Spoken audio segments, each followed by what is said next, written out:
обов'язково довести справу до конца. Надо бы, конечно, его перевести на белорусскую.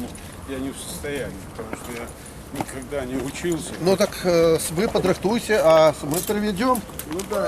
Я должен сказать, что у нас уже сложилась добрая традиция на Витебщине, когда 26 апреля, в день Чернобыльской трагедии, а в этом году исполняется 28 лет уже Чернобыльской трагедии, вот мы, как живые участники ликвидации аварии, хотя уже в связи с изменением документов мы стали называться пострадавшие от Чернобыльской катастрофы. На самом деле мы ликвидатором были, есть и останемся им на всю жизнь.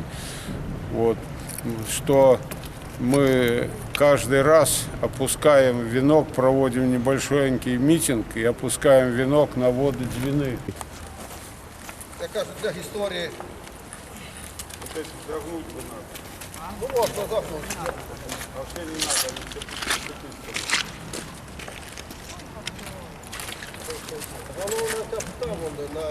Мы все-таки хоть что-то сделали для своей родины Беларуси. Мы уменьшали, будем правильнее говорить, радиацию в 30-километровой зоне и способствовали не распространению радиации на нашу многострадальную Беларусь. То есть какая-то лепта от нас есть. Жалко, что наше правительство, руководство это не учитывает и говорит, что у нас проблем чернобыльских нет. Ну вы хоть отблагодарите, мы же не по своей воле поехали, а нас вызвали, мы сказали есть, руку приложили к головному убору и убыли каждый по своему предназначению, чтобы это ликвидировать. И что получается? Получается ничего, стыдно сказать. У меня, которому уже 8 десяток лет давно, так сказать, спрашивают в поликлинике, какие льготы. Я называю одну из льгот, это то, что мои дети, если они будут такие или есть, смех, могут вне очереди в детские ясли быть приняты.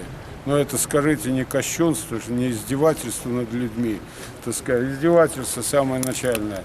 И я хочу сказать по атомной новой строящейся. Здесь много говорили, да, в погоне за чем-то непонятно, за престижем. Атомная станция на месте бывшего землетрясения строится.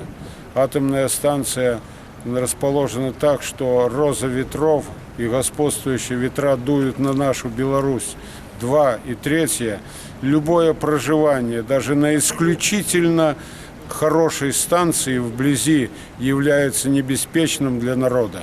Небеспечным особенно для малых детей, которые, так сказать, подвергаются в любом случае ядерному какому-то. И вот те люди, которые скрыли тайну ядерного взрыва на атомной станции, они сейчас живут в Минске. И их все уважают больше, чем нас, которые, понимаете, глотали пыль и подставляли свои тела под ядерные, под радиоактивные лучи, глотали радионуклиды, понимаете, вместе с воздухом и так далее и тому подобное. Я вот всегда, когда встречаемся, мы говорю, ребята, мужики, будьте терпеливыми. И правда всегда восторжествует после нас. Но люди о нас вспомнят с благодарностью.